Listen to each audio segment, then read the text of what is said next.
ఈరోజు మనం నేర్చుకోబోతున్న అంశం క్రీస్తుని జ్ఞాపకం చేసుకోవటం. అపోస్తలుడైన పౌలు కొరింథీయులకు రాసిన మొదటి పత్రిక 11వ అధ్యాయం 23వ వచనం నుండి చదువుతాం.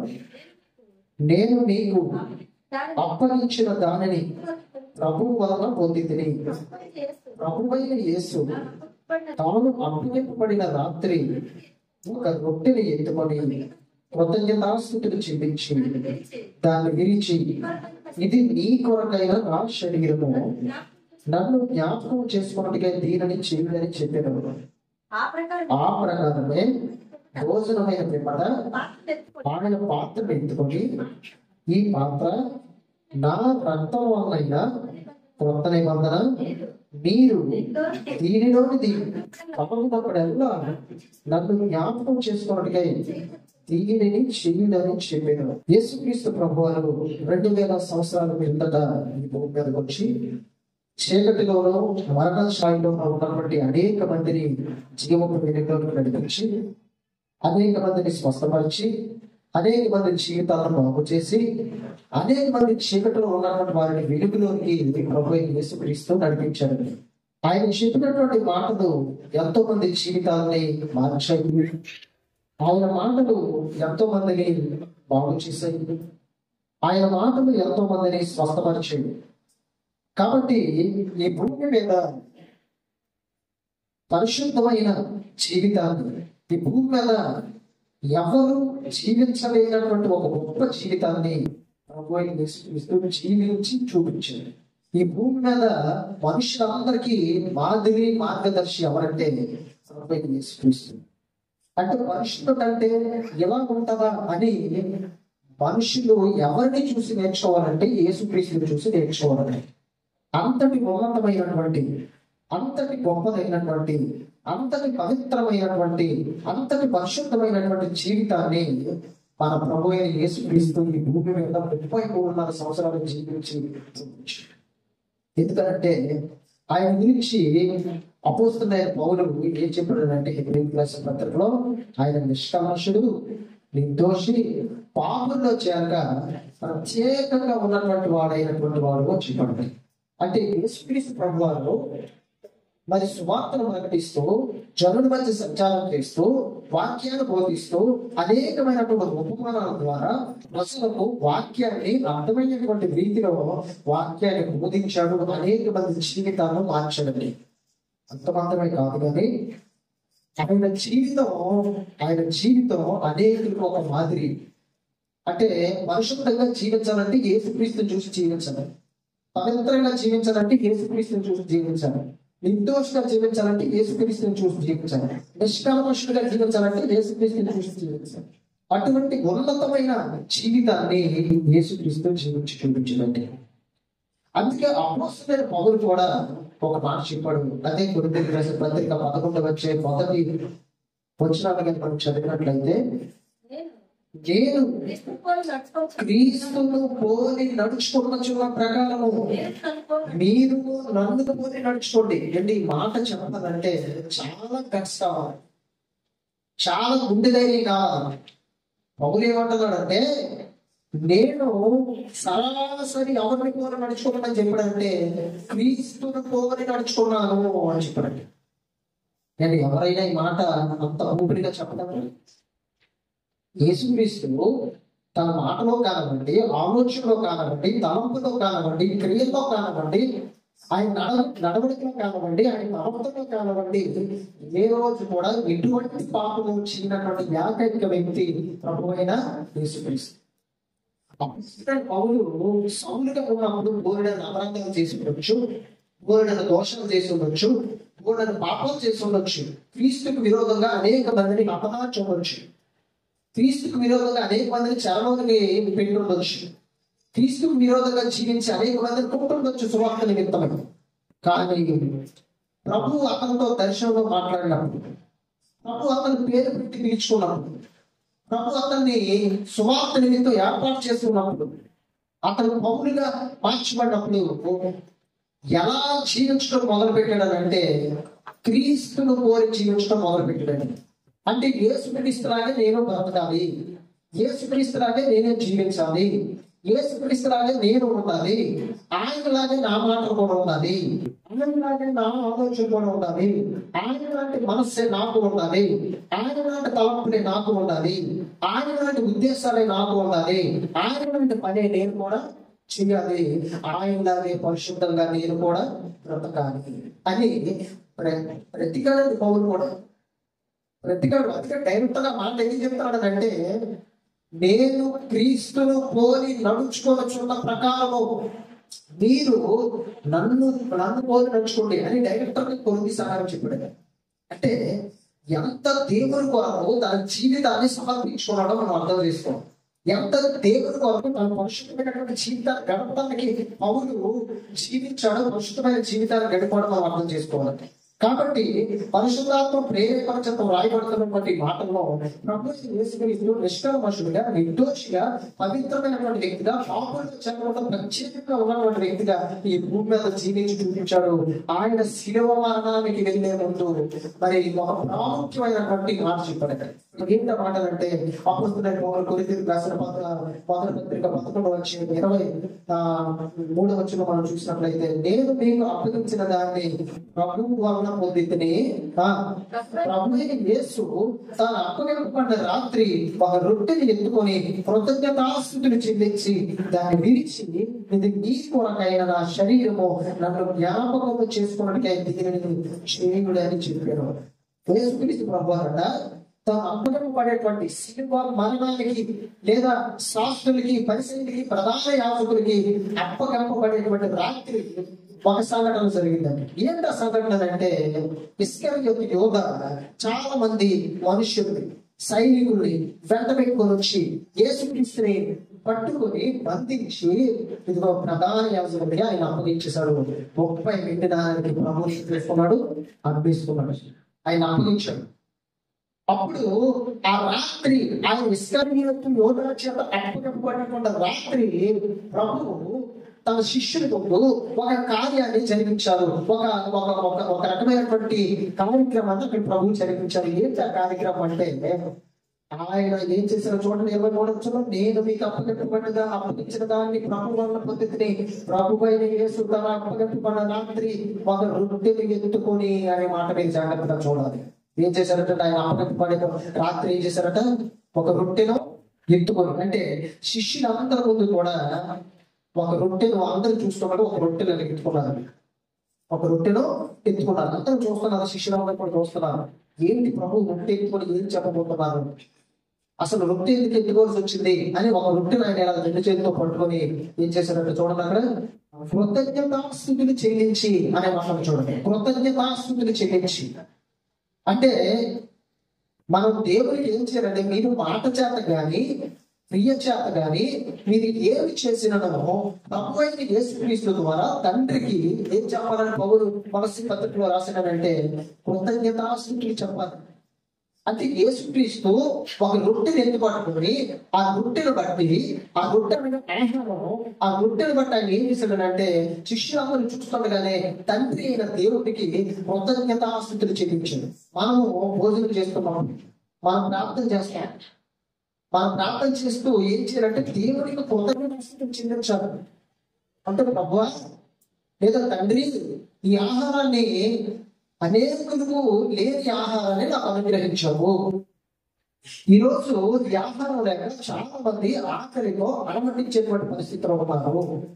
కానీ ఈరోజు నాకు భుజించడానికి లేదా తినడానికి ఈ ఆహారాన్ని ఇచ్చినందుకు యేసుక్రీస్తు ద్వారా నీకు కృతజ్ఞతాస్తుతులు చెల్లిస్తున్నాను తండ్రి అని మనం దేవుడికి కృతజ్ఞతలు చెప్పాలండి. ఒక అవసరం దగ్గర కాదు, మనం ఏ వస్తువు కొనుక్కున్నప్పటికీ కూడా, మనం మాట చేత కానీ క్రియ చేత కానీ మీరు ఏం చేసినప్పటికీ కూడా దేవునికి యేసుక్రీస్తు ద్వారా కృతజ్ఞతాస్తుతులు చెల్లించాలి. కాబట్టి యేసుక్రీస్తు ప్రభు వారు ఏం చేశారంటే, ఆ రొట్టె పట్టుకొని కృతజ్ఞతలు చెల్లించారు. తండ్రి ఈ రొట్టెను బట్టి నీ కృతజ్ఞతలు అని కృతజ్ఞతాస్తుతులు చెల్లించారని చెల్లించి, అప్పుడు ఆ రొట్టె ద్వారా ఒక విషయాన్ని తన శిష్యుడికి ప్రభు తెలియజేయబోతున్నాడు. ఏంటో మాట అనుకోవడం, ఒకసారి రొట్టె ఎత్తుకొని కృతజ్ఞతాస్తుతులు చెల్లించి దాన్ని విరిచి, ఇది మీ కొరకైన నా శరీరము అని చెప్పాడు. ఆ రొట్టె ఆయన చేసిన మొట్టమొదటి పని ఏంటంటే, ఆ రొట్టెను రెండు చేతులతో ఎత్తు పట్టుకొని కృతజ్ఞతాస్తుతులు చెల్లించి తండ్రి అయిన దేవునికి ఏం చేశాడంటే ఆ రొట్టెను విరిచాడు. ఆ రొట్టె విరవబడింది. అంటే ప్రభువు ఒక రొట్టె ద్వారా ఒక విషయాన్ని తన శిష్యులకు తెలియజేయాలనుకుంటున్నాడు. ఆయన ప్రాక్టికల్ గా దాన్ని చేసి చూపించాడు. ఆ రొట్టె వినడం ద్వారా ఒక విషయాన్ని తన యొక్క శిష్యులకు తెలియజేయాలనుకుంటున్నాడు. శిష్యులకు మాత్రమే కాదు, కానీ ఆ తర్వాత రాబోతున్నటువంటి సంఘానికి, ఆయన శరీరం అనే సంఘానికి అనేకమైన విషయాలు తెలియజేయాలనుకుంటున్నాడు. అందుకే ఆ రొట్టెని ఏమని ప్రభు అక్కడ ప్రస్తావించాడంటే, చూడండి అక్కడ రొట్టె కోసం ఏం చెప్పాడైనా, దాని గురించి ఇది మీ కొరకైన నా శరీరం, ఈ కొరకు విరవబడిన నా శరీరము. అంటే రొట్టెల గురించి ప్రభు తెలియజేస్తున్నాడు, ఒక విషయాన్ని తెలియజేస్తున్నాడు. ఇది మీ కొరకు విరవబడబోతుంది. అంటే ఈ రొట్టె ఎలా విరవబడిందో, ఇదిగో మీ కొరకు నా శరీరం కూడా అలాగే ఏం చేయబడబోతుందంటే విరవబడబోతుంది. నా శరీరం కూడా విరవబడబోతుంది. అంటే ఇక్కడ మీరు చాలా జాగ్రత్తగా చూడాలి. ప్రభు శరీరానికి చాలా ప్రాముఖ్యత ఉంది కాబట్టి ఆయన శరీరాన్ని గురించి ఆయన చెప్పుకున్నాడు.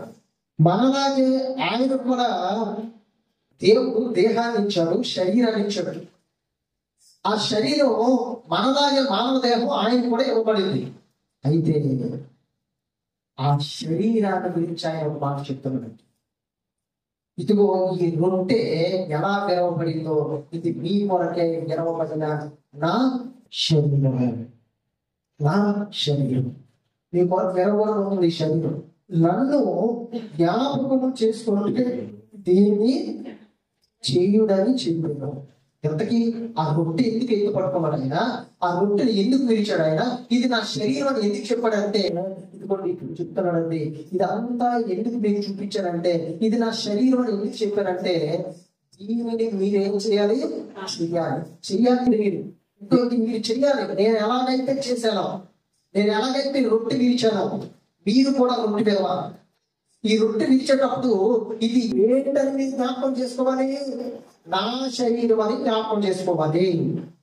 ఈ రొట్టె విరిచేటప్పుడు ఊరికినే విరిచాడు కాదు, ఆ రొట్టె విరవబడుతున్నప్పుడు ఇదిగో ప్రభు శరీరం విరవబడింది అన్న విషయాన్ని జ్ఞాపకం చేసుకోవాలి అని చెప్పాడండి. రొట్టె విరవగానే ఇదిగో నా శరీరం మీకు జ్ఞాపకం రావాలి, విరవబడిన నా శరీరం జ్ఞాపకం రావాలి, కొట్టబడిన నా శరీరం జ్ఞాపకం రావాలి, గాయాలు పొందిన నా శరీరం మీకు జ్ఞాపకం రావాలి, మరి చాలు అని దున్నబడిన నా వీపు, నా శరీరం మీకు జ్ఞాపకం రావాలి. మీరు జ్ఞాపకం చేసుకోవాలి.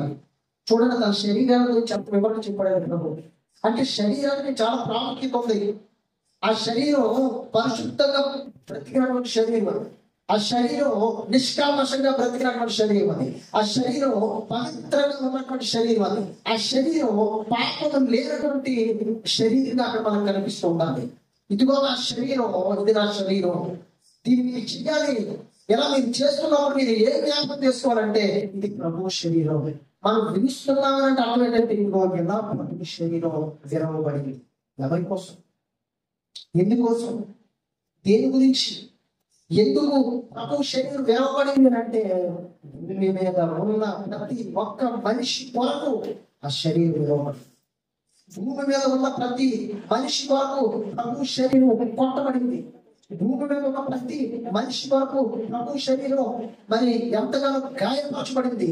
అందుకే ప్రభు ఏం చెప్పారో తెలుసండి, ఆయన పొందిన దెబ్బల వలన మనకు స్వస్థత కలుగుతుంది. అది ఎందుకు ప్రభు శరీరం కొట్టబడుతున్నారంటే, ఆయన కొట్టబడితేనే, ఆయన శరీరం విరవబడితేనే, ఆయన శరీరం గాయాల పాలైతేనే ఇదిగో మనుషులకు స్వస్థత వస్తుంది అని చెప్పారు. ఏంటి స్వస్థత? స్వస్థత అంటే అర్థం ఏంటంటే, ఒక వ్యక్తి ఒక వ్యాధితో బాధపడుతున్నప్పుడు ఒక మందు వేసినప్పుడు, ఆ మందు లోపలికి వెళ్ళేటప్పుడు, ఆ మందు పనిచేసినప్పుడు, ఆ వ్యాధిని చంపేసేటప్పుడు అతనికి ఏం కలుగుతుంది? స్వస్థత కలుగుతుంది.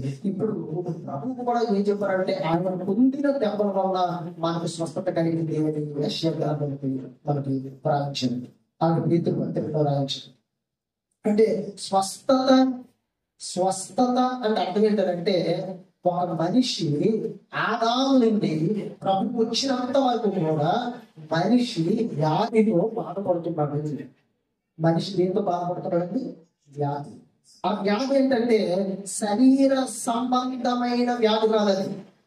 అంటే మనకు నార్మల్ గా వచ్చేటువంటి టైఫాయిడ్ లేకపోతే మలేరియాలో లేకపోతే ఒక క్యాన్సర్ లేకపోతే ఇంకేదో వ్యాధి కాదు. ఈ వ్యాధి ఎలాంటిది అంటే శరీరాన్ని, మనస్సుని, ఆత్మను కూడా మరి మరి ఏం చేయాలంటే నశింప చేసి నరకానికి తీసుకెళ్ళిపోయినటువంటి వ్యాధి. ఏం చేసి ఎలాంటి వ్యాధి అంటే ఇది శరీరాన్ని, మనస్సుని, ఆత్మని నరకానికి తీసుకెళ్ళిపోయి అంటే చంపేసేటువంటి వ్యాధి. చంపేసేటువంటి వ్యాధి. ఈ వ్యాధికి భౌతిక సంబంధమైనటువంటి మందులు వేస్తే పనికిరాదు. భౌతిక సంబంధమైనటువంటి ఇంజక్షన్ వేస్తే పనికిరాదు. భౌతిక సంబంధమైనటువంటి మాత్రం వేస్తే పనికిరాదు ఈ వ్యాధికి. ఈ వ్యాధి నిర్మూలన జరగాలంటే ఒక వ్యక్తి కొట్టబడాలి. ఒక వ్యక్తి శరీరంలో నుండి రక్తం రావాలి. ఒక వ్యక్తి గాయపరచబడాలి.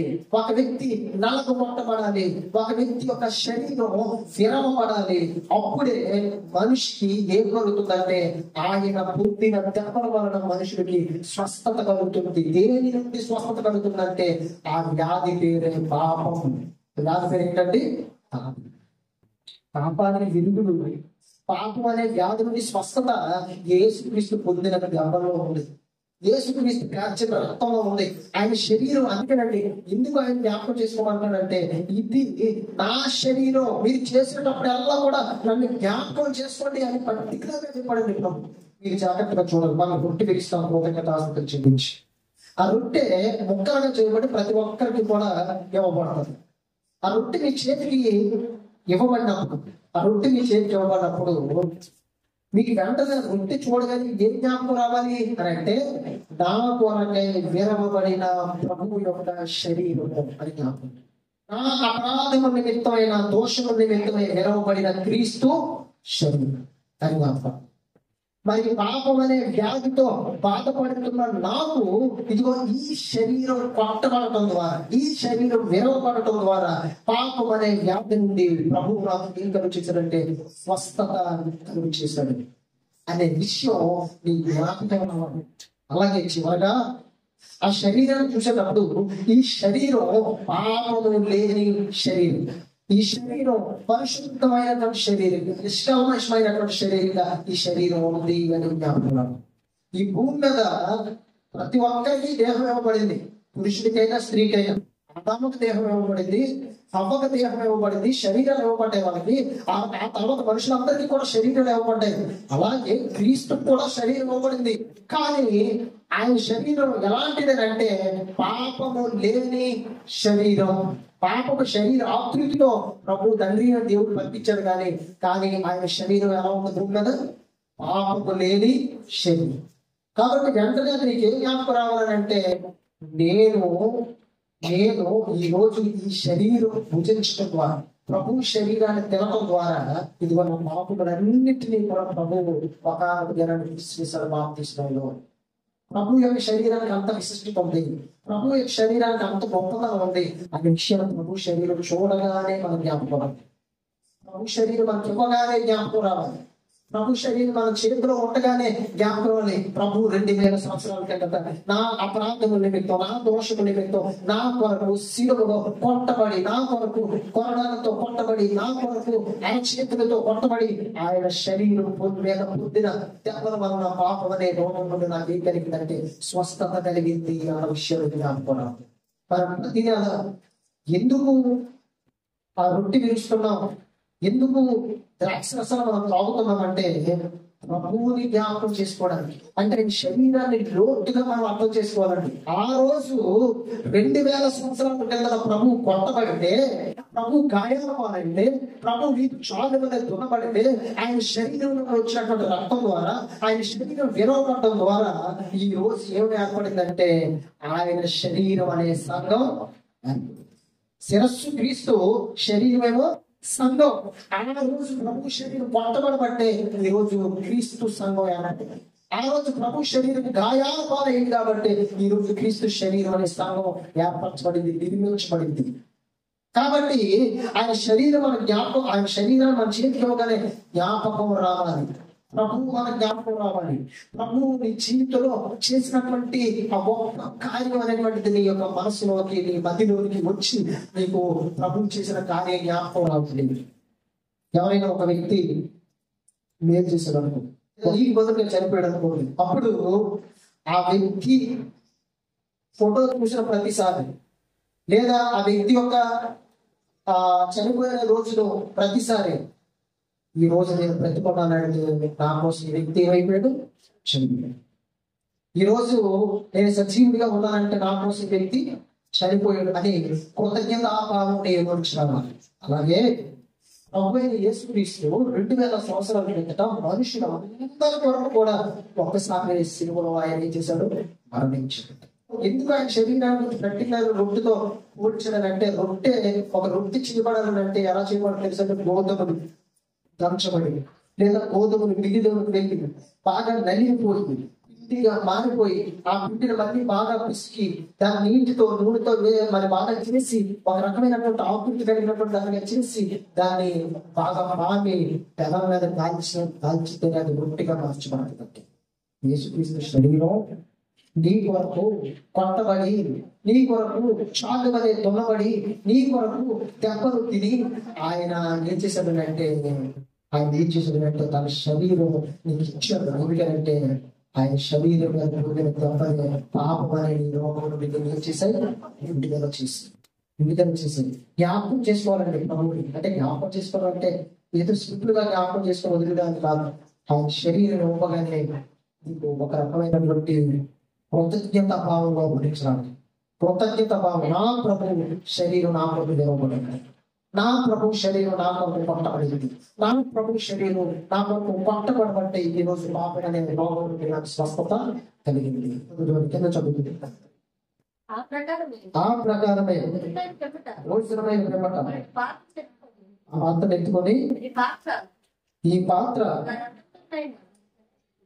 నా రక్తం వలనైన క్రొత్త నిబంధన, మీరు దీనిలో త్రాగినప్పుడల్లా నన్ను జ్ఞాపకం చేసుకున్నట్టుగా దీన్ని చేయడం చెప్పబట్టారు.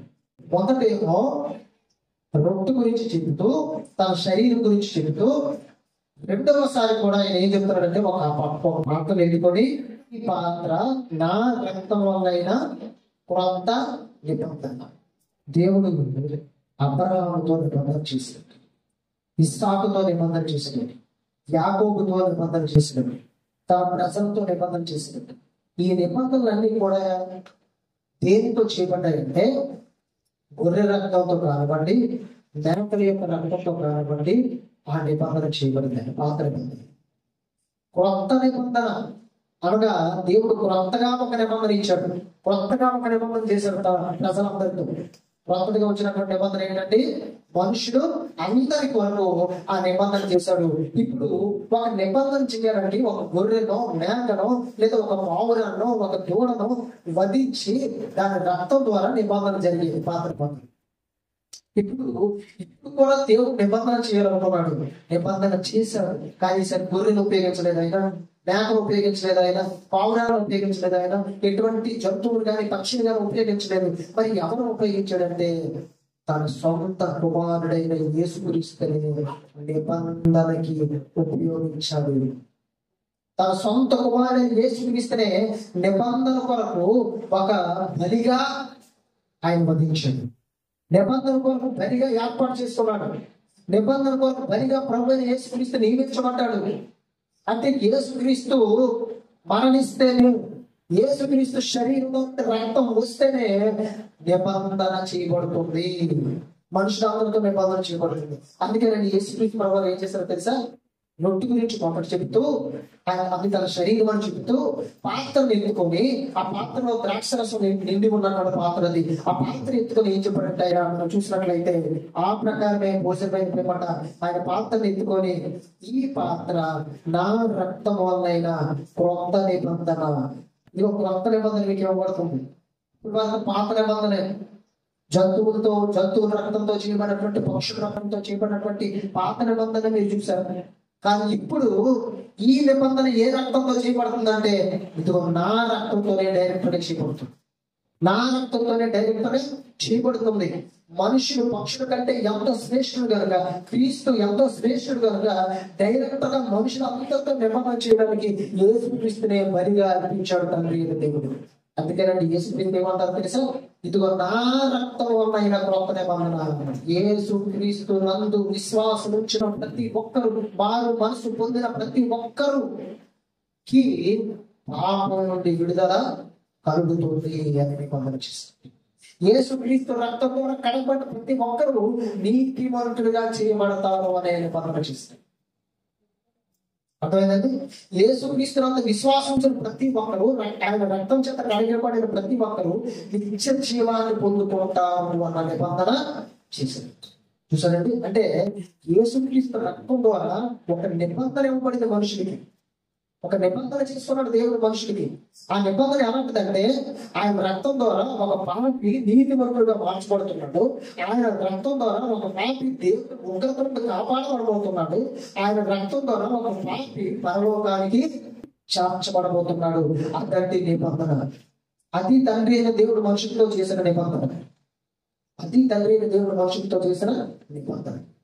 అంటే యేసుక్రీస్తు నందు విశ్వాసం నుంచి మారుమనసు పొంది పాప క్షమాపణ నిమిత్తం ప్రతి వాడు యేసుక్రీస్తు నామమున బాప్తిసం పొందాడంటే ఏంటంటే ఇదిగో ఆయన నిబంధన నీకు వర్తిస్తుంది. ఆయన నిబంధనలో ఉన్నటువంటి విషయాలు వర్తిస్తున్నాయి. ఆయన నిబంధనలో ఏముందంటే యేసుక్రీస్తు నందు విశ్వాసం నుంచి మారుమనసు పొంది పాప క్షమాపణ నిమిత్తం బాప్తిసం తీసుకున్న ప్రతి ఒక్కరిని కూడా యేసుక్రీస్తు రక్తం ఏం చేస్తుంది? కడిగి పరిశుద్ధులుగా నీతిమంతులుగా మారుస్తుంది. అది నిబంధన. రెండవ నిబంధన ఏంటంటే యేసుక్రీస్తు రక్తం ద్వారా దేవుని ఉగ్రత నుండి వేయించబడబోతున్నావు, కాపాడబడబోతున్నావు. మూడవ నిబంధన ఏంటంటే యేసుక్రీస్తు రక్తం ద్వారా నీతిమంతులుగా చేయబడిన నీవు నిత్య జీవములోనికి ప్రవేశపెట్టబడబోతున్నావు. అతనికి నిబంధన. అంటే యేసుక్రీస్తు ఇదిగో కొత్త నిబంధన మీకు ఇస్తున్నాను. ఆ నిబంధన దేంతో చేస్తాను, దేంతో చేయబడింది అంటే ఇదిగో డైరెక్ట్ గా నా రక్తంతోనే నిబంధన, నా రక్తంతోనే నిబంధన. దేవుడు నిబంధన చేసేటప్పుడు కూడా పాత నిబంధన వాళ్ళు చూస్తే అది గొర్రె కానివ్వండి, మేక కానివ్వండి, నిర్దోషమైంది కావాలి అని చెప్పండి, కళంకము లేని కావాలి అని చెప్పండి. మరి నిర్దోషమైన కళంకము లేనటువంటిది పాత నిబంధనలో జంతువుల్లోనే ఆయన కోరుకుంటే మనుషులందరికీ నిబంధన చేయాలంటే మరి మరి ఆయన ఎన్నుకున్నటువంటి ఆ బలి, ఎన్నుకున్నటువంటి ఆ బలిగా చేయబడినటువంటి వ్యక్తి అయిన ప్రభువు యేసుక్రీస్తు తన కుమారుడు ఎలా ఉండాలంటే ఆయన కూడా నిష్కల్మషుడిగా, నిర్దోషిగా, పాపంలో చేరకుండా ప్రత్యేకంగా ఉన్నటువంటి వాడిగా, పరిశుద్ధమైన జీవితాన్ని గడిపేటువంటి వాడిగా యేసుక్రీస్తు ఉండాలి. కాబట్టి ఆయన భూమి మీద అంత పరిశుద్ధమైన జీవితాన్ని గడిపి మాదిరి గురించి చూపించడానికి యేసుక్రీస్తు మాదిరి చూపించాడు. ఏమంటాడంటే ఇది నా రక్తం వలన క్రొత్త నిబంధన. క్రొత్త నిబంధన అంటే యేసుక్రీస్తు మారనడుస్తుంది, పాప క్షమాపణ నిమిత్తం బాప్తిసం తీసుకున్నావు అంటే ఇదిగో ఆయన నిబంధన కింద నువ్వు ఉన్నావని అర్థం. ఆయన నిబంధనలో నువ్వు ఉన్నావు. ఆయన నిబంధన నీకు కూడా ఏం చేస్తుంది? వర్తిస్తుంది. వర్తిస్తుంది ఆయన నిబంధన. చదువుతామండి. త్రాగినప్పుడల్లా నన్ను జ్ఞాపకం చేసుకోవడానికి దీనిని చేయండి. అంటే రొట్టె తినేటప్పుడు కూడా జ్ఞాపకం చేసుకోమని చెప్పాడు. అలాగే ద్రాక్ష రసాన్ని త్రాగేటప్పుడు కూడా జ్ఞాపకం చేసుకోమని చెప్పాడు. రొట్టెను దేన్ని చూపిస్తూ దేనికి సాదృశ్యంగా చెప్పాడంటే ఇది నా శరీరము అని చెప్పాడండి. అలాగే ద్రాక్ష రసాన్ని ఏమని చెప్పాడంటే ఇది నా రక్తం, ఇది నా రక్తం. అంటే ఈరోజు మనకి మీకు ద్రాక్ష రసం ఇవ్వబడింది అనుకోండి, అనగా ఏంటి? ప్రభు యొక్క రక్తం, ప్రభు యొక్క రక్తం. అప్పుడు నీకు వెంటనే ఏం జ్ఞాపకం రావాలి? ఆ ద్రాక్ష రసం నీ చేతికి ఇవ్వబడగానే ఇదిగో ప్రభువు నా పాపం నిమిత్తం 2000 సంవత్సరాల క్రిందట సిలువలో తన పరిశుద్ధమైన రక్తం అంతటిని కూడా నా కోసం దారపోసి ఆయన మరణించి నన్ను ఏం చేశాడు? బ్రతికించాడు. ఆయన పాప విషయమై మరణించి నీతి విషయమై నన్ను ఏం చేశాడు? బ్రతికించాడు. పాప విషయమై ఆయన చచ్చిపోయాడు, ఆయన కాచిన రక్తం ద్వారా నీతి విషయమై నన్ను ఏం చేశాడు? బ్రతికించాడు అన్న విషయం జ్ఞాపకం రావాలి. ఆ ద్రాక్షరసం చేతిలోనే నా ప్రభువు నా కోసం, నా పాపముల నిమిత్తం, నా అపరాధం నిమిత్తం, నా దోషముల నిమిత్తం, నా కొరకు కేవలం నా కొరకు చనిపోయి ఆయన మరణించి నన్ను బ్రతికించాడు, ఆయన మరణించి నన్ను బ్రతికించాడు అనే మాటని హృదయాంతరంగా నుంచి లోపల నుంచి ఉనికి రావాలండి. హృదయాంతరంగా నుంచి రావాలి. అరే నా ప్రభు నా పాపాల నిమిత్తం ఆయన చచ్చిపోయాడు, నేను పొందవలసిన శిక్ష ఆయన భరించాడు, ఆయన పొందిన దెబ్బల వల్ల నాకు స్వస్థత వచ్చింది, ఆయన కాల్చిన రక్తం ద్వారా, ఆయన మరణించడం ద్వారా నన్ను బ్రతికించాడు. ఎంత ఎంత ఉన్నతమైనటువంటి విషయం చూడండి. ఆయన తన రక్తం అంతా తాగపోసి నిన్ను బ్రతికించాడు. పాపం అనే రోగం నుండి విడిపించి నిన్ను బ్రతికించాడు. ఆయన నీతి విషయం నేను బ్రతికించాడు. అంటే నువ్వు బాప్తిసం తీసుకున్నప్పుడు నీటిలో నుండి బయటకు వచ్చేవాడు. అర్థం ఏంటంటే ఆయన మరణంలోనూ ఆయన పునరుద్ధానంలో నీకేమి ఇచ్చాడంటే పాలు ఇచ్చాడు. కాబట్టి ద్రాక్షరసం అనగానే ఏదో ద్రాక్షరసం అని నువ్వు అనుకోకూడదు. ఏంటంటే నీ కొరకు చిందించబడిన, నీ కొరకు 2000 సంవత్సరం కిందట ఆకలి వారు మార్చబడిన అమూల్యమైన దేవుడి యొక్క మొత్తం ఇవ్వబడింది. నీ కొరకు ఫ్రీగా ఇచ్చాడు ఆయన. ఇదే దానికోసం డబ్బులు పెట్టలేదు, ఫ్రీగా ఉచితమైన కృపను బట్టి నేను రక్షించాడు ఆయన. ఉచితమైన కృపను బట్టి ఉచితంగా రక్షించాడు. నువ్వు కేవలం విశ్వాసం ఉంచవంతే, మారు మనసు పొందవంతే ఆయన నిబంధనలోనికి జ్ఞాపకం. ఆయన నిబంధనలో నేను చేర్చుకున్నాడు దేవుడు, నీకు కూడా వర్తిస్తుంది ఈ నిబంధన అని చెప్పాడు. అనేకుల కొరకు చిందించబడబోతున్న నిబంధన చెప్పాడు. అంటే ఆయన రక్తం చిందించడం అర్థం ఏంటంటే నిబంధన చేస్తున్నాడు మనుషులతో, నిబంధన చేసిన మనుషులతో. ఆ నిబంధన ఈ రోజు ఉన్నావు కాబట్టి నీతిమంతురాలుగా చేయబడ్డ బాప్తిసంతో. ఆ నిబంధనలు నీవు ఉన్నావు, దేవుని ముఖాలను నువ్వు కాపాడబడుతున్నావు యేసుక్రీస్తు రక్తం ద్వారా. ఆ నిబంధనలు నీవు ఉన్నావు, యేసుక్రీస్తు రక్తం ద్వారా నీతిమంతులుగా చేయబడి నిత్య జీవంలోనికి ప్రవేశపెట్టబడబోతున్నావు. కానీ అక్కడ ఐగుప్తు దేశంలో మనం చూసినట్లయితే దేవుడు ఏం చెప్పాడో తెలుసా మోషేతో? ఇదిగో ఈ రాత్రి సంహారం నేను పంపించబోతున్నాను కాబట్టి నిర్దోషమైనటువంటి గొర్రెలు పస్కాగా వధించి నీ ఇంటి ద్వారబంధాల మీద, కిటికీల మీద రాయండి, ఇరుగు కొమ్మల మీద, అడ్డు కొమ్మల మీద రాయండి.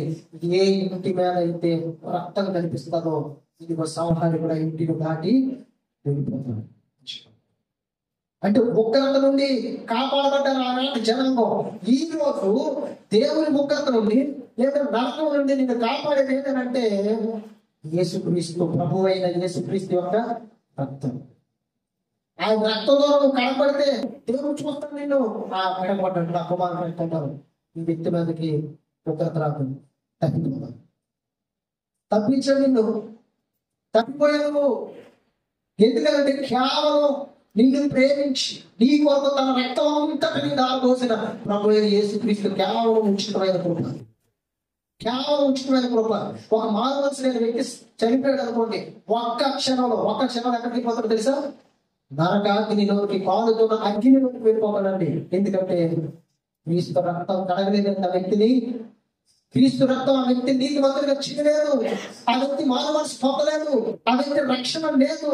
కాబట్టి ఒక్క క్షణంలో కన్ను మూసిన ఒక్క క్షణంలో పాతాళంలోకి వెళ్ళిపోయే నరకాగ్నిలో కేకలు తీసుకుంటాడు. అగ్నిలో నీవు రక్షణ పొందిన నీవు, క్రీస్తు రక్తం చేత కడగబడి నీవు ఏం చేయబడుతున్నావు అంటే నువ్వు చనిపోయిన వెంటనే నేను చూడగానే కడగబడ్డాడు నా కుమారుడు రక్షించాను. నిబంధనలో ఉన్నాడు, నిబంధనలో ఉన్నాడు కాబట్టి పరదేశంలో పంపించాను.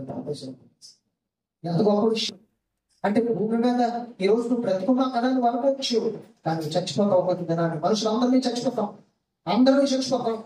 మనుషులందరూ పుడతారు, చనిపోతుంటారు.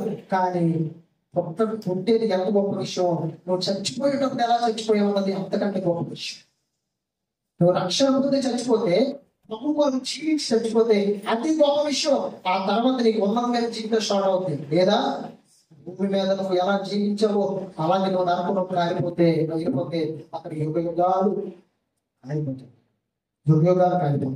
యేసుక్రీస్తు ఎందుకు తన రక్తాన్ని అంతటిని కాల్చాడంటే, ఎందుకు అంత శ్రమను ఆయన భరించాడంటే, ఎందుకు ఆయన శరీరంలో నుండి, చేతుల్లో నుండి రక్తం కారిపోతున్నప్పుడు, తలలో నుండి రక్తం కారిపోతున్నప్పుడు, కాళ్ళలో నుండి రక్తం కారిపోతున్నప్పుడు వీటిలో నుండి రక్తం కారిపోతున్నప్పుడు, శరీరంలో నుండి రక్తం కారిపోతున్నప్పుడు ఆఖరి రక్తపు గుట్టు వరకు కూడా ఈ నేల మీద ఎందుకు నీ వల్ల చిందించాడంటే నువ్వు దేవుడు ఒకరి నుండి కాపాడబడింది. ఆయన మరణించి ఆయన చనిపోయి నేను బ్రతికించాడు. అదేనండి క్రీస్తుతో రక్తంలో ఉన్నటువంటి ఆయన నిబంధనలో ఉన్నటువంటి మర్మం. ఆయన చనిపోయి నేను బ్రతికించాడు.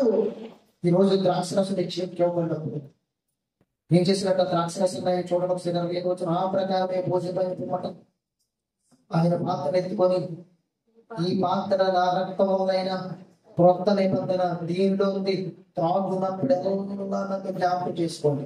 అంటే ద్రాక్షరసం మీ చేతికి ఇవ్వబడినప్పుడు అప్పుడు జ్ఞాపకం చేసుకో, ప్రభా ఈ రక్తం చేత నేను కడగకపోతే, ఈ రక్తం చేత నా పాపాలు నువ్వు కడగకపోతే ఈరోజు నేను పాపిగానే ఈరోజు నేను పాపిగానే చనిపోతున్నాను. ఈరోజు పాపిగానే నేను ఒకరితో వెళ్ళిపోతున్నాను. ఈరోజు పాపిగానే నరకాగ్నిలోకి వెళ్ళిపోతున్నాను. కానీ కేవలం నీ ప్రేమ చేత, కేవలం నీ కృప చేత, కేవలం నీ వాత్సల్యత చేత, ఇదిగో నీ రక్తం చేత నేను కలిగా ఉన్నాను.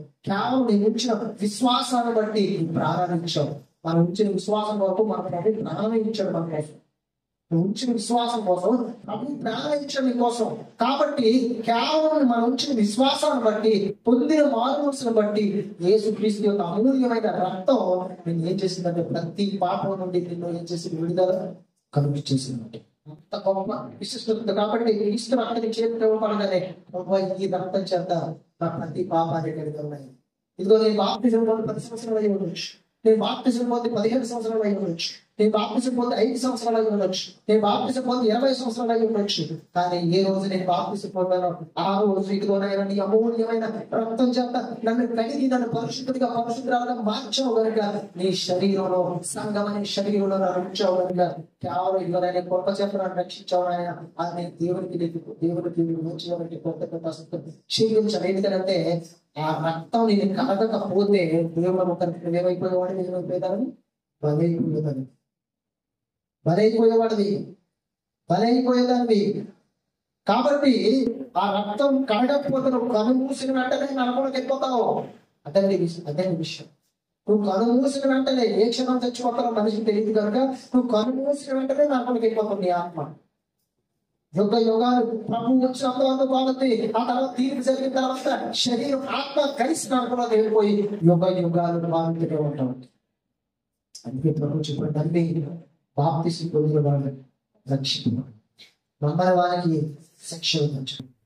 అంటే దేవుడు అవకాశం ఇచ్చిందని మనుషులు రండి, ఇదిగో నా శరీరం మీకు అందుబాటులో ఉంది, రండి నా రక్తం మీకు అందుబాటులో ఉంది, దీని ద్వారా నేను నిత్యజీవంలో ప్రవేశించగలరు, దీని ద్వారా నిక్షేపంలోకి ప్రవేశించగలరు. ఇక ఆప్షన్ లేదని చెప్పాడు. కాబట్టి యోహాను రాసిన సువార్త ఇప్పుడు ఏం చెప్పాడు తెలుసా? ఇదిగో మీ పితరులు మన్నాను తిన్నా మరి ఏం చేశారు? చనిపోయారు. ఇదిగో కానీ ఎవరైతే నన్ను తింటారో పరలోకం నుండి దిగి వచ్చిన జీవాహారము నేనే, నా వాడు ఎవరప్పుడు జీవిస్తాడు. అలాగే ఆయన శరీరాన్ని ఆయన రక్తాన్ని త్రాగితేనే కానీ మీలో మీరు నిత్య జీవం గలవారు కాదు. అంటే ఆయన శరీరాన్ని నువ్వు తినాలి, ఆయన రక్తాన్ని నువ్వు త్రాగాలి, అప్పుడే నిత్య జీవంలో నువ్వు ప్రవేశిస్తావు. అదే అంటే నిత్యంలో ప్రవేశించాలంటే మార్గం ఏంటంటే ఆయన శరీరం, నిత్యంలో ప్రవేశించాలంటే మార్గం ఏంటంటే ఆయన రక్తం. అదేనండి. అందుకని దేవుడు మరి పర్టికులర్ ఎందుకు చెప్పాడంటే నన్ను జ్ఞాపకం చేసుకోమని, మీరు దీన్ని చెయ్యండి, మీరు నన్ను జ్ఞాపకం చేసుకోమని ఎందుకు చెప్పాడంటే ఆయన శరీరం తింటేనే నువ్వు పరలోకం, ఆయన రక్తం త్రాగితేనే నిశ్చయం లేదు. లేదంటే ఆప్షన్ లేదండి. నా శరీరం తినే నా రక్తం త్రాగుబడి నిశ్చయం గలవాడు, నా శరీరం తినకపోతే రక్తం త్రాగకపోతే నిత్యం రాదు, అంచె తినాలి నేను వారిని లేపుతాను చెప్పాడు. కాబట్టి ఆయన శరీరం నీ చేతికి ఇవ్వబడి కదా అనగా రొట్టె, ఆయన రక్తం ఆ ద్రాక్షరసం నీ చేతికి ఇవ్వగానే నేను జ్ఞాపకం చేసుకోండి. ఆ శరీరం లేకపోతే ఆయన రక్తం లేకపోతే నిత్య జీవం లేదు మన సంగతి, పాప క్షమాపణ లేదు, ఆయన పరలోకం లేదు అన్న విషయాన్ని జ్ఞాపకం. అది జ్ఞాపకం చేసుకోండి. ప్రభా నా కొరకు ఎంతో శ్రమ పడ్డావు ఆయన, నా కొరకు ఎన్నో దెబ్బలు తిన్నావు ఆయన, నా కొరకు అలాంటి రక్తం వరకు దాచావు. కావాలి ప్రేమ, కేవలం అమూల్యమైనటువంటి ప్రేమది అని జ్ఞాపకం చేసుకోవాలి.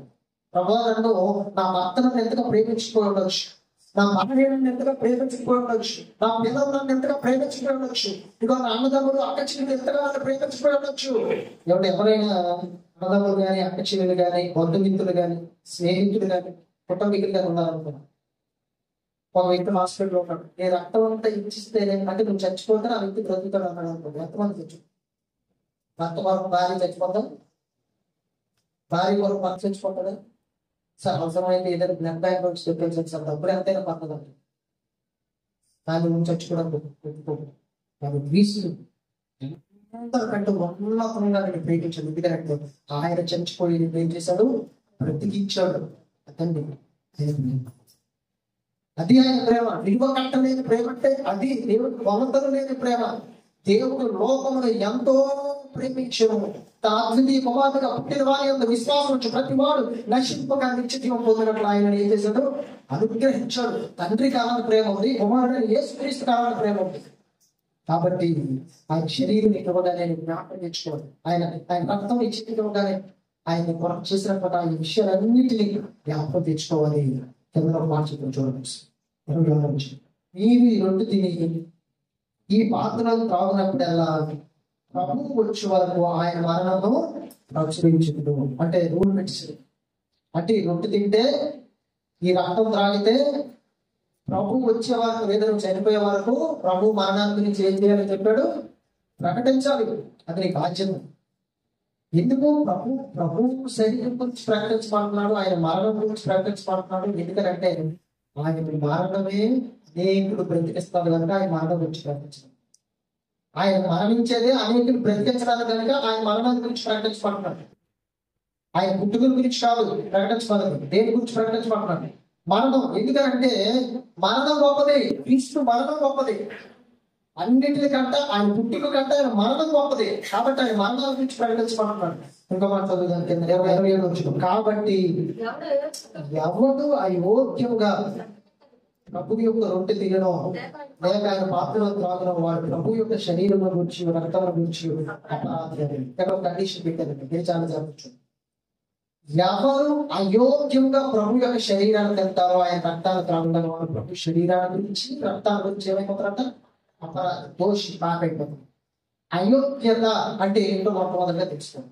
అయోగ్యత అంటే అర్థం డిస్క్వాలిఫైడ్ లేదా అర్హత లేని ఒక వ్యక్తి ప్రభు దగ్గరికి వచ్చి, అయ్యా ఇంటి దగ్గర నా అవసరం బాగాలేదు అంటే ప్రభు అన్నారు పదా నీ ఇంటికి వస్తానంటే, ఇంకో సందర్భంలో కుమార్తె బాగాలంటే నీ ఇంటికి వస్తానంటే ఆ వ్యక్తి వాళ్ళకి తెలిసండి, అయ్యా నా ఇంటి దగ్గర వచ్చి నేను పాత్రులను అంటే అర్థం ఏంటంటే అయోగ్యత అంటే అర్థం ఏంటంటే పాత్రత లేనటువంటి విషయం లేదా అర్హత లేనటువంటి విషయం. నేను పాత్రుడు కాదు కదా, నేను అర్హుడు కాదు అంటే యోగ్యత లేనటువంటి వాడిని, క్వాలిఫైడ్ లేనటువంటి వాడిని. అయితే ఇక్కడ చాలా జాగ్రత్తగా ఎవరు అయోగ్యంగా ప్రభు యొక్క శరీరాన్ని తింటారో, ప్రభు యొక్క రక్తాన్ని త్రాగుతారు.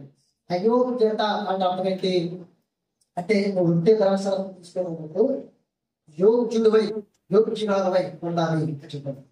అంటే అది తీసుకోవడానికి నీకు అర్హత ఉండాలి అని చెప్పారు. అది తీసుకోవడానికి నీకు క్వాలిఫైడ్ అవ్వాలి అని చెప్పారు. అంటే ప్రభు శరీరాన్ని జ్ఞాపకం చేసుకోవాలని చెబుతూ అది తీసుకోవడానికి నీకు ఏం చేయాలంటే క్వాలిఫైడ్ అవ్వాలి, అర్హత సంపాదించుకోవాలి. ఏంటి అర్హత? ఏంటి యోగ్యత? మొట్టమొదటి విషయం ఏంటంటే నువ్వు అది తీసుకోవడానికి యోగ్యుడు వైపు ఎప్పుడు ఉంటావనంటే ఎప్పుడైతే నువ్వు మారు మనసు పొంది పాప క్షమాపణ నిమిత్తో ప్రభువైన యేసుక్రీస్తు రక్తం చేత కడగబడతావో అప్పుడు నువ్వు ఎవరిగా చేయబడతావు? యోగ్యుడిగా, యోగ్యురాలుగా చేయబడతావు. అంటే నువ్వు అర్హత సంపాదించిన దాన్ని తీసుకోవడానికి. అంటే బాప్తిజం తీసుకోకుండా నీకు తినేస్తానంటే నువ్వేమైపోతావు? అపరాధిగా తీర్చబడతావు. అపరాధిగా నువ్వు డిస్క్వాలిఫైడ్. ఎందుకంటే క్రీస్తు రక్తం నీకు కలగలేదు, క్రీస్తు నీ పాపాలు క్రీస్తు రక్తం చేత నీ పాపాలు క్షమించబడలేదు. అలాగే రెండో విషయం, మీరు ప్రతిరోజు ప్రార్థన చేసేటప్పుడు ఇంటి దగ్గర ప్రభువా నేను చేసినటువంటి ప్రతి పాపాన్ని క్షమించు అని దేవుని సన్నిధిలో అడిగితే రాదు. ఎందుకంటే క్రీస్తు రక్తం సమస్త దుర్నీతి నుండి మిమ్మల్ని పవిత్రులుగా చేయను. కాబట్టి మరి ఆ తీసుకున్న ముందు ఏం చేయాలి? ప్రతిరోజు నువ్వు దేవుని సన్నిధిలో ప్రార్థన చేయాలి. మూడో విషయం ఏంటంటే నీవు క్వాలిఫైడ్ అని అర్థం ఏంటంటే దేవుని కోసం బ్రతికే వ్యక్తిగా ఉండాలి, వాక్యానుసారంగా జీవించే వ్యక్తిగా ఉండాలి. అంటే అర్థం ఏంటి? ఏదో ఆదివారమే దేవుడు మిగతా రోజులంటే యోగం అంటే తీసుకుంటాడు. అర్థమైందండి. ఆదివారమే దేవుడు, మిగతా 6 రోజులు కూడా లోకమే అనుకుంటే నువ్వు డిస్క్వాలిఫైడ్, అవసరం లేదు, యోగ్యత లేదు. నువ్వు బ్రతికితే బాప్తిజం తీసుకున్న తర్వాత పౌరుడు నా మట్టుకైతే బ్రతుకుట క్రీస్తే, చావైనా సరే నాకు లాభం. అంటే క్వాలిఫైడ్, యోగ్యత అంటే అర్థం ఏంటంటే దేవుని కోసం నువ్వు బ్రతికే వ్యక్తి అయితేనే నువ్వు క్వాలిఫైడ్. నువ్వు దేవుని కోసం బ్రతకుండా లోకం కోసం బ్రతికితే నువ్వు డిస్క్వాలిఫైడ్. అయితే క్వాలిఫికేషన్ లేదు, యోగ్యత లేదంటే ఆలోచించుకోవాలి. నేను దేవుడి కోసం బ్రతుకుతున్నానా, లోకం కోసం బ్రతుకుతున్నా అని తీసుకోవాలని ఆలోచించాను. ఈ 3 విషయాలు జ్ఞాపకం తీసుకోవాలండి. ఒకటి, నువ్వు బాప్తిజం పొందుకునే వ్యక్తిగా ఉండాలి, నిజమైన బాప్తిజం పొందుకునే వ్యక్తిగా ఉండాలి, మార్పు. రెండవది నువ్వు ప్రతిరోజు ఇంటి దగ్గర ఏం చేయాలి, ప్రార్థన చేయాలి. మూడవది, నేను దేవుని కోసం బ్రతుకుతున్నానా, లోకం కోసం బ్రతుకుతున్నానా అని నేను చెక్ చేసుకోవాలి. అందుకే కింద ఇప్పుడు చూడాలి, ఇవ్వండి 28 వచ్చిన. కాబట్టి ప్రతి మనుషులు తాను పరీక్షించుకోవాలి. ఏం పరీక్షించుకోవాలి? నేను బాప్తిజం తీసుకున్నానా లేదా. రెండవది, ప్రతిరోజు నా దేవుని ముందు నా అపరాధ దోషాలు ఒప్పుకుంటున్నానా లేదా. మూడవది, నా దేవుని కొరకు బ్రతుకుతున్నానా, లోకం కోసము బ్రతుకుతున్నానా. ఈ 3 విషయాలు పరీక్ష చేసుకోవాలి. చెప్పసేవ ఏంటో తెలిసి ప్రభు మరణాన్ని నేను ప్రకటిస్తున్నానా లేదని కూడా జ్ఞాపకం చేస్తాను. అంటే ఎన్ని జ్ఞాపకం చేసుకొని రొట్టె తీసి ద్రాక్షరసం తాగిస్తే అయిపోదు. నీకు ఒక బాధ్యత ఇచ్చారు దేవుడు. ఏంటంటే ప్రభువు వచ్చే వరకు, అందుకే మేళం రాయించమాట, ప్రభువు వచ్చే వరకు ఆయన మరణాన్ని ప్రకటించాలి. అది నీ బాధ్యత. అది కాబట్టి ప్రతి మనుషులు తగ్గుతాను పరీక్షించుకోవాలి. అలాగ చేసి రొట్టె తిని ఆ పాత్రలో ఉండి ప్రభు శక్తి మన వీడియో చెప్పగా తిని త్రాగుబడి తన శిక్ష వీటికన్నిటికే తిని త్రాగుచున్నాడు. అంటే ప్రభు శరీరం తినే ముందు వివేకంతో తినాలి. అంటే మన బాప్తిజం తీసుకున్నాడు లేదు. ప్రతిరోజు దేవుని సన్నిధిలో ప్రార్థన జీవితాన్ని వాక్యానుసారం జీవితాన్ని కడుపుతాను కలిగి ఉన్నానా లేదా. నా దేవుని సన్నిధిలో అపరాధ దోషం విట్టుకుంటున్నాను లేదు. మూడవది, నీ దేవుని కొరకు తింటున్నానా లేదా, లోకం కొరకు తింటున్నాను. ఇవి నేను పరీక్షించుకోవాలి. ప్రభు మరణాన్ని గురించి నేను ప్రకటిస్తున్నాను లేదు. ఈ 4 విషయాలు పరీక్షించుకోవాలండి. ఈ 4 విషయాలు పరీక్షించుకోవడం తరువాత నువ్వు ఏం చేయాలంటే ప్రభు శరీరాల నుంచి రక్తాల నుంచి తీసుకోవడానికి సిద్ధపాటు కలిగి ఉండాలి.